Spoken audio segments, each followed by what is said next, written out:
650 രൂപ റേഞ്ചിൽ കിട്ടുന്ന അത്യാവശ്യം നല്ലൊരു സൗണ്ട് ക്വാളിറ്റി ഉള്ള ഒരു കോർഡ്ലെസ് മൈക്കാണ് നമ്മുടെ ഇന്നത്തെ ഈ വീഡിയോയിലൂടെ പരിചയപ്പെടുത്താൻ പോകുന്നത്. അപ്പോൾ നമ്മുടെ ഇന്നത്തെ ഈ വീഡിയോയിൽ ഇതിന്റെ കറക്റ്റ് ആയിട്ടുള്ള സൗണ്ട് ക്വാളിറ്റി, അതുപോലെ ഇതിന്റെ A to Z കണക്ഷൻസ് എല്ലാ ഡീറ്റെയിൽസ് ഉൾപ്പെടുത്തിയിട്ടുണ്ട്. നമ്മുടെ കഴിഞ്ഞ വീഡിയോസിലേക്ക് ഇങ്ങനെ കമന്റുകൾ വരാറുണ്ടായിരുന്നു, കുറഞ്ഞ വിലയ്ക്ക് കിട്ടുന്ന കോർഡ്ലെസ് മൈക്ക് പരിചയപ്പെടുത്താവുന്നു. അപ്പോൾ ഈ ഒരു കോർഡ്ലെസ് മൈക്ക് ഞാനിവിടെ ഏകദേശം ഒരു 4 വർഷം മുമ്പ് മേടിച്ചതാണ് ഫ്ലിപ്കാർട്ടിൽ നിന്നും. 650 രൂപ താഴെയാണ് ആയത്. ഇപ്പോഴും ഈ ഒരു മോഡൽ മേടിക്കാൻ കിട്ടും. അപ്പോൾ ഇതിൻ്റെ ഡീറ്റെയിൽ ആയിട്ടുള്ള വീഡിയോ കണ്ടു നോക്കിയിട്ട് നിങ്ങൾക്ക് താല്പര്യം ഉണ്ടെങ്കിൽ മേടിച്ച് നോക്കാം. ഒട്ടുമിക്ക വലിയ ട്രോളി സ്പീക്കറുകളിലൊക്കെ കൂടെ ഇതുപോലൊരു കോർഡ്ലെസ് മൈക്ക് കിട്ടുന്നുണ്ട്. ആ ഒരു സെയിം മോഡൽ മൈക്ക് തന്നെയാണ് ഇതും. മൈക്കിൻ്റെ ഒരു പുറമേ ഉള്ള ഒരു കവറിനൊന്നും അങ്ങനെ വലിയൊരു ക്വാളിറ്റി ഒന്നുമില്ല, ഒരു മീഡിയം സെറ്റപ്പിലുള്ള ക്വാളിറ്റിയൊക്കെ ഉള്ളൂ. അപ്പോൾ ഈ ഒരു മൈക്കും പിന്നെ ഈ കാണുന്ന ഈ ഒരു റിസീവർ ബോർഡുമാണ് ഇതിൻ്റെ കൂടെ കിട്ടുന്നത്. അപ്പോൾ ഈ ഒരു ടൈപ്പ് മൈക്ക് മേടിക്കുകയാണെങ്കിൽ നമുക്ക് സ്വന്തമായിട്ട് ചെറിയ ട്രോളി സ്പീക്കറൊക്കെ ഉണ്ടാക്കാനും അതുപോലെ ആംപ്ലിഫയറിലൊക്കെ നമുക്ക് ഈ ഒരു കോർഡ്ലെസ് മൈക്ക് ഉപയോഗിക്കാം. ഈ ഒരു റിസീവർ ബോർഡ് വളരെ ചെറുതായതുകൊണ്ട് തന്നെ നമുക്ക് ഇത് ആംപ്ലിഫയർ ക്യാബിൻ്റെ ഉള്ളിൽ തന്നെ നമുക്ക് ഫിറ്റ് ചെയ്യാനും പറ്റും. ഇതിൻ്റെ കണക്ഷൻസൊക്കെ വളരെയധികം എളുപ്പമാണ്.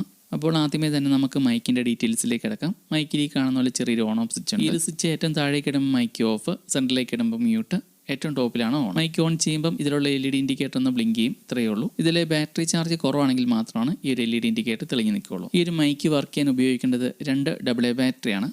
അതായത് നമ്മൾ കോമൺ ആയിട്ട് ക്ലോക്കിനും അതുപോലെ റിമോട്ടിനൊക്കെ ഉപയോഗിക്കുന്ന അതുപോലത്തെ 2 ബാറ്ററി. അതുപോലെ ഇത് ഡൈനാമിക് മൈക്കാണ്, കണ്ടൻസർ മൈക്ക് അല്ല ഇത്. ഇതൊക്കെയാണെങ്കിലും അത്യാവശ്യം നല്ലൊരു ക്വാളിറ്റി ഒക്കെ ഉള്ളതാണ് ഇതിൽ ഉപയോഗിച്ചേക്കുന്നത്. പിന്നെ ഇങ്ങനെയുള്ള കോർഡ്ലെസ് മൈക്കൊക്കെ മേടിക്കാൻ നമ്മൾ കുറച്ച് കാര്യങ്ങളൊക്കെ ശ്രദ്ധിക്കാനുണ്ട്. അതിൽ ഒന്നാമത്തെ കാര്യം, നമ്മൾ ഒരേ മോഡലുള്ള 2 മൈക്ക് നമ്മൾ ഒരുമിച്ച് മേടിച്ച് ഉപയോഗിക്കാൻ നോക്കിയിട്ടുണ്ടെങ്കിൽ പണി കിട്ടും. ഒരേ മോഡലുള്ള മൈക്ക് മേടിച്ചിട്ടുണ്ടെങ്കിൽ ഇതിൻ്റെ എല്ലാം ഫ്രീക്വൻസി സെയിം ആയിരിക്കും. അപ്പോൾ അങ്ങനെ ഒരേ മോഡലുള്ള മൈക്കാണ് മേടിക്കുന്നെങ്കിൽ ഒരു റിസീവർ ബോർഡിൽ തന്നെ 2 മൈക്കിൻ്റെ സിഗ്നൽ കയറി വരും. അതുപോലെ ഒരേ സമയം 2 മൈക്ക് ഒരുമിച്ച് ഉപയോഗിക്കണം എന്നുള്ളവർക്ക് ഇതുപോലെ ഒരു റിസീവർ ബോർഡിൽ തന്നെ 2 മൈക്ക് സപ്പോർട്ട് ചെയ്യുന്ന മോഡൽ മേടിക്കാൻ കിട്ടും. അപ്പോൾ ഇതെല്ലാം മേടിക്കാനുള്ള ലിങ്ക് വീഡിയോയിൽ കൊടുത്തേക്കാം. പിന്നെ ഇങ്ങനെയുള്ള കോർഡ്ലെസ് മൈക്കുകൾക്കൊക്കെ കോമൺ ആയിട്ടുണ്ടാകുന്ന മറ്റൊരു പ്രശ്നമാണ് ഇടയ്ക്ക് സിഗ്നൽ കട്ടായി പോകുന്നത്. അപ്പോൾ ഇങ്ങനെയുള്ള കോർഡ്ലെസ് മൈക്കുകൾ അത് UHF ഫ്രീക്വൻസിയിലും അതുപോലെ VHF ഫ്രീക്വൻസിയിലുള്ളതുണ്ട്. അപ്പോൾ ഇതിൽ UHF ഫ്രീക്വൻസിയിലുള്ള മൈക്ക് മാത്രമാണ് മേടിക്കാവുള്ളൂ, അതായത് അൾട്രാ ഹൈ ഫ്രീക്വൻസിയിലുള്ള മൈക്ക് മാത്രമാണ് മേടിക്കാവുള്ളൂ. അപ്പോൾ ഈ ഒരു ടൈപ്പ് മൈക്കിന് സിഗ്നൽ ഇടയ്ക്ക് കട്ടായി പോകുന്ന ആ ഒരു പ്രശ്നം ഒരു പരിധി വരെ കുറവുണ്ട്. പിന്നെ ഈ ഒരു മൈക്കിന് 15 മീറ്ററാണ് ദൂരപരിധി പറയുന്നത് റേഞ്ചിൻ്റെ. ഇത് ഞാനിവിടെ ഉപയോഗിച്ച് നോക്കിയപ്പോൾ 15 മീറ്റർ എന്നല്ല, അതിന് മുകളിലേക്ക് ദൂരപരിധി കിട്ടുന്നുണ്ട്. ഇടയ്ക്ക് എന്തെങ്കിലും തടസ്സങ്ങളൊക്കെ വന്നിട്ടുണ്ടെങ്കിൽ സിഗ്നൽ കട്ടായി പോകുന്നുണ്ട്. അപ്പോൾ ഇനി അടുത്തായിട്ട് നമുക്ക് ഇതിൻ്റെ ഈ ബോർഡിൻ്റെ ഡീറ്റെയിൽസിലേക്ക് കിടക്കാം.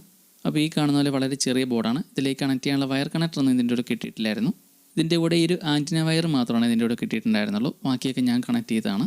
അപ്പോൾ ഇനി അടുത്തായിട്ട് ഈ ഒരു ബോർഡിൻ്റെ കണക്ഷൻസ് നോക്കാം. അപ്പോൾ ഈ കാണുന്ന ഈ പോർഷൻസ്, അപ്പോൾ ഇവിടെ ഒന്നും കണക്ട് ചെയ്യേണ്ട. ഈ പോയിന്റുകളൊക്കെ ആർഡിനോ ബോർഡായിട്ട് കണക്ട് ചെയ്ത് ഉപയോഗിക്കാനുള്ളതാണ്.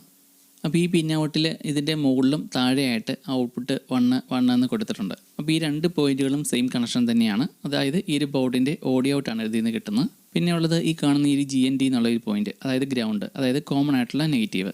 ഈ കാണുന്ന ഈ 2 പോയിന്റ് നെഗറ്റീവ് തന്നെയാണ്. പിന്നെ ഈ ഒരു +5 വോൾട്ട് എന്ന് പറയുന്ന ഈ പോയിന്റ്, ഇതാണ് ഈ ഒരു ബോർഡ് വർക്ക് ചെയ്യാനുള്ള പവർ സപ്ലൈയുടെ പോസിറ്റീവ് കണക്ട് ചെയ്യേണ്ടത്. അപ്പോൾ ഈ ഒരു ബോർഡ് നമുക്കൊരു 3 വോൾട്ട് മുതൽ 5 വോൾട്ടിനിടയിലുള്ള പവർ സപ്ലൈയിൽ നമുക്ക് വർക്ക് ചെയ്യാൻ കഴിയും. പിന്നെ ഈ കാണുന്ന ഈ ഒരു KC എന്ന് എഴുതിയേക്കുന്ന ഈ പോയിന്റ്, ഇതിൽ LED ബൾബിൻ്റെ പോസിറ്റീവാണ് കണക്ട് ചെയ്യേണ്ടത്. അത് സിഗ്നൽ ഇൻഡിക്കേറ്റർ ആയിട്ടാണ് വർക്ക് ചെയ്യുന്നത്. LED ലൈറ്റിൻ്റെ നെഗറ്റീവ് ഗ്രൗണ്ടിലേക്കാണ് കണക്ട് ചെയ്യേണ്ടത്. അപ്പോൾ ഇതിൽ കണക്ട് ചെയ്യുന്ന LED ബൾബ് മൈക്ക് ഓൺ ചെയ്യുമ്പോൾ ഉള്ള സിഗ്നൽ ഇൻഡിക്കേറ്റർ ആയിട്ടാണ് വർക്ക് ചെയ്യുന്നത്. പിന്നെ ഔട്ട്പുട്ട് എന്ന് എഴുതിയേക്കുന്ന പോയിന്റിൽ നമുക്ക് ഈ ഒരു ബോർഡിൻ്റെ ഓഡിയോ ഔട്ട് കിട്ടും. അത് നമുക്ക് ആംപ്ലിഫയർ ബോർഡിൻ്റെ ഓഡിയോയിലേക്ക് കണക്ട് ചെയ്ത് ഉപയോഗിക്കും. പിന്നെ ഇതിലേക്ക് നമുക്ക് വയറെല്ലാം കണക്ട് ചെയ്തെടുക്കാം. അപ്പോൾ ഇതിൽ പവർ സപ്ലൈ കണക്ട് ചെയ്യാനുള്ള വയറിങ് ഞാൻ നേരത്തെ ഇവിടെ കണക്ട് ചെയ്ത് വെച്ചിട്ടുണ്ടായിരുന്നു. അപ്പോൾ ഇനി നമുക്ക് ഇതിലേക്ക് അടുത്തായിട്ട് കണക്ട് ചെയ്യാനുള്ളത് ഈ ഒരു LED ആണ്. അപ്പോൾ ഈ ഒരു LED ബൾബിൽ ഞാനിവിടെ വയർ 2 കണക്ട് ചെയ്ത് വെച്ചിട്ടുണ്ട്. അപ്പോൾ നമുക്കിനി ഈ ബോർഡിലേക്ക് കണക്ട് ചെയ്യാൻ. അപ്പോൾ ഞാനിവിടെ LED ബൾബിൻ്റെ നെഗറ്റീവ് ഈ ഒരു ബോർഡിലെ ഗ്രൗണ്ടിലേക്ക് കണക്ട് ചെയ്തിട്ടുണ്ട്. ഇനി LED ബൾബിൻ്റെ പോസിറ്റീവ് അത് ഈ ഒരു KC എന്ന് എഴുതിയാക്കുന്ന ഈ പോയിന്റിലേക്ക് സോൾഡർ ചെയ്യുവാണ്. അപ്പോൾ ഇതിൻ്റെ വർക്കിംഗ് എന്ന ഡെമോ പോലെ കാണിച്ചു തരാം. അങ്ങനെ ഇപ്പോൾ ഞാൻ ഈ ഒരു ബോർഡ് വർക്ക് ചെയ്യാൻ ഇവിടെ 3.7 വോൾട്ടിൻ്റെ ലിഥിയം ബാറ്ററി ഒരു റിസീവർ ബോർഡിലേക്ക് കണക്ട് ചെയ്തിട്ടുണ്ട്. ഇനി ഈ ഒരു മൈക്ക് ഓൺ ചെയ്യുമ്പം ഈ ഒരു LED ഇൻഡിക്കേറ്റർ വർക്ക് ചെയ്യുന്നത് കാണാം. മൈക്ക് ഓൺ ആകുമ്പോൾ മാത്രമാണ് ഈ ഒരു സിഗ്നൽ ഇൻഡിക്കേറ്റർ ഇതിൽ വർക്ക് ചെയ്യുള്ളൂ. നമുക്ക് അടുത്തായിട്ട് ഈ ഒരു ബോർഡിൻ്റെ ഓഡിയോ ഔട്ട് എടുക്കാനായിട്ടാണ് ഈ ഒരു ബോർഡിലെ ഔട്ട്പുട്ട് 1 എന്ന് മുകളിലും താഴെയും കൊടുത്തിട്ടുണ്ട്. അപ്പോൾ ഇതിലേതിൽ വേണമെങ്കിലും നമുക്ക് എടുക്കാം. അപ്പോൾ ഈ ഒരു പോയിന്റിൽ നിന്ന് നമുക്ക് കിട്ടുന്നത് ഈ ഒരു ബോർഡിൻ്റെ ഓഡിയോ ഔട്ടിൻ്റെ പോസിറ്റീവാണ് കിട്ടുന്നത്. ഓഡിയോ ഔട്ടിൻ്റെ നെഗറ്റീവും അതും കോമൺ ആയിട്ടുള്ള ഗ്രൗണ്ടിൽ നിന്ന് തന്നെ എടുത്താൽ മതി, അതായത് കോമൺ ആയിട്ടുള്ള നെഗറ്റീവിൽ നിന്ന് തന്നെ എടുത്താൽ മതി. അപ്പോൾ ഇത്രയുള്ള ഇതിൻ്റെ കണക്ഷൻസ്. ഇനി ഈ 2 വയറുകൾ നമുക്ക് ആംപ്ലിഫയറിൻ്റെ ഓഡിയോയിലേക്ക് കണക്ട് ചെയ്താൽ മതി. പിന്നെ ഈ ഒരു റിസീവർ ബോർഡ് 12 വോൾട്ടിൻ്റെയൊക്കെ ആംപ്ലിഫയറിലൊക്കെയാണ് ഉപയോഗിക്കുന്നതെങ്കിൽ ഇത് വർക്ക് ചെയ്യാനായിട്ട് 7805 ഈ ഒരു റെഗുലർ ട്രൈസൊക്കെ ഉപയോഗിച്ചാൽ മതി. ഇതേപ്പറ്റിയൊക്കെ എന്തെങ്കിലും സംശയം ഉണ്ടെങ്കിൽ കമൻറ്റ് ചെയ്താൽ മതി, അടുത്തൊരു വീഡിയോയിൽ ഉൾപ്പെടുത്താം. അതുപോലെ ഞാൻ ഇന്നിവിടെ ഈ ഒരു വയർലെസ് മൈക്കിൻ്റെ ഓഡിയോ ക്വാളിറ്റി നിങ്ങളിലേക്ക് എത്തിക്കാനായിട്ട് ഞാൻ ഇതിലേക്ക് ആംപ്ലിഫയർ ബോർഡൊന്നും കണക്ട് ചെയ്യുന്നില്ല.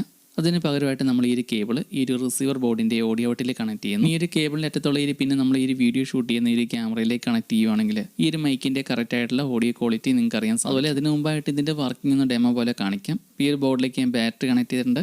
അതുപോലെ ഈ ഒരു റിസീവർ ബോർഡിൻ്റെ ഓഡിയോ ഔട്ട് ഇപ്പോൾ നമ്മൾ കണക്ട് ചെയ്തേക്കുന്നത് ഈ ഒരു ഫോണിലേക്കാണ്. അപ്പോൾ ഇതിൻ്റെ വർക്കിംഗ് ഒന്ന് എല്ലാവരും കണ്ടു നോക്കുക.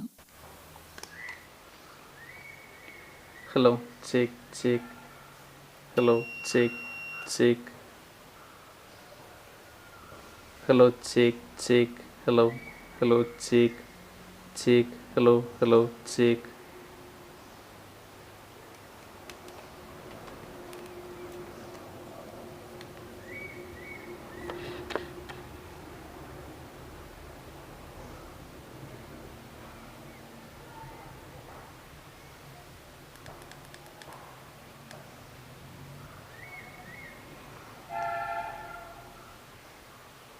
Hello, check, check, hello, hello, check, check, hello, hello, check. അപ്പോൾ ഈ മൈക്കിൽ നിന്ന് അത്യാവശ്യം നല്ല ക്ലിയർ ആയിട്ടുള്ള ഒരു ഓഡിയോ ഔട്ടാണ് കിട്ടുന്നത്. വേറെ നോയ്സ് കാര്യങ്ങളൊന്നുമില്ല. ഇനി ഒരു റിസീവർ ബോർഡിൻ്റെ ഓഡിയോ ഔട്ട് നമ്മൾ ഈ ഒരു വീഡിയോ ഷൂട്ട് ചെയ്യുന്ന ക്യാമറയിലേക്കും കൂടി കണക്ട് ചെയ്ത് കേൾപ്പിക്കാം.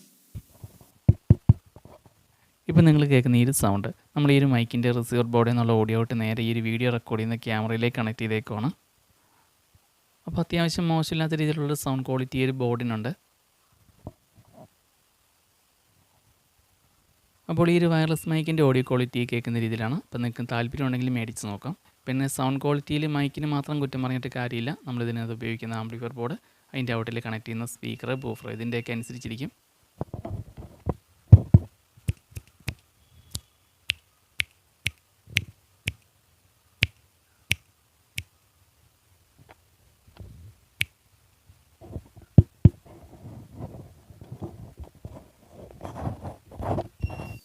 ഇനി അടുത്തായിട്ട് ഈ ഒരു കോർഡ്ലെസ് മൈക്കിൻ്റെ സിഗ്നൽ എത്ര ദൂരം വരെ കിട്ടുന്നുണ്ടെന്നും കൂടി ഒന്ന് കറക്റ്റായിട്ട് ചെക്ക് ചെയ്ത് കാണിക്കാം.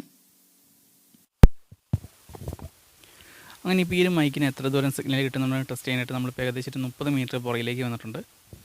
ഇപ്പോൾ ഇവിടെ ഒന്നും അത്യാവശ്യം കുഴപ്പമില്ലാണ്ട് കിട്ടുന്നുണ്ടെന്ന് തോന്നുന്നു. കറക്റ്റായിട്ട് നമുക്കറിയത്തില്ല ക്യാമറയിൽ എങ്ങനെയാണ് റെക്കോർഡാകുന്നതെന്ന്. അപ്പോൾ ഇങ്ങനെ സംസാരിച്ച് വരുന്ന സമയത്തൊക്കെ ചിലപ്പോൾ വോയിസ് കട്ടായി പോകുന്നുണ്ടായിരിക്കും. ഹലോ ചെക്ക്,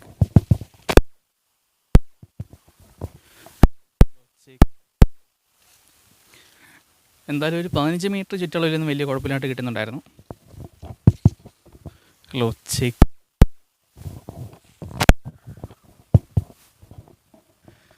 അപ്പോൾ ഈ ഒരു മൈക്കിൻ്റെ സിഗ്നൽ ക്വാളിറ്റിയും അതുപോലെ സൗണ്ട് ക്വാളിറ്റിക്ക് അത്യാവശ്യം മോശമില്ലാത്ത രീതിയിൽ കിട്ടുന്നുണ്ട്. നിങ്ങൾക്ക് ഈ ഒരു മൈക്ക് ഇഷ്ടപ്പെട്ടെങ്കിൽ താല്പര്യമുള്ളവർക്ക് മേടിച്ച് ഉപയോഗിക്കാം. മേടിക്കാനുള്ള ലിങ്ക് നമ്മുടെ ഈ വീഡിയോയിൽ കൊടുത്തേക്കാം. പിന്നെ പുതിയൊരു വീഡിയോ ആയിട്ട് വീണ്ടും കാണാം. അപ്പോൾ ഈ ഒരു മൈക്കിൻ്റെ സൗണ്ട് ക്വാളിറ്റിയും അതുപോലെ ഇതിൻ്റെ സിഗ്നൽ സ്ട്രെങ്ത് ഒക്കെ നമ്മൾ ഈ ഒരു വീഡിയോയിൽ കാണിച്ച പോലെയൊക്കെയാണ്. ഒരുപാട് ദൂരേക്ക് പോയി കഴിയുമ്പം ഇടയ്ക്ക് സിഗ്നൽ കട്ടായി പോകുന്നുണ്ട്. ഞാനിവിടെ ഇതിന് കറക്റ്റായിട്ടുള്ള പ്രോപ്പറായിട്ടുള്ള ഏരിയയിലെ കാര്യങ്ങളൊന്നും ഉപയോഗിക്കാതാണ് ഞാനിവിടെ ഉപയോഗിച്ച് ടെസ്റ്റ് ചെയ്ത് കാണിച്ചത്. അപ്പോൾ ഇനി ഇതേപ്പറ്റി എന്തെങ്കിലും സംശയങ്ങളോ നിർദ്ദേശം ഉണ്ടെങ്കിൽ കമൻറ്റ് ചെയ്താൽ മതി. പുതിയൊരു വീഡിയോ ആയിട്ട് വീണ്ടും കാണാം.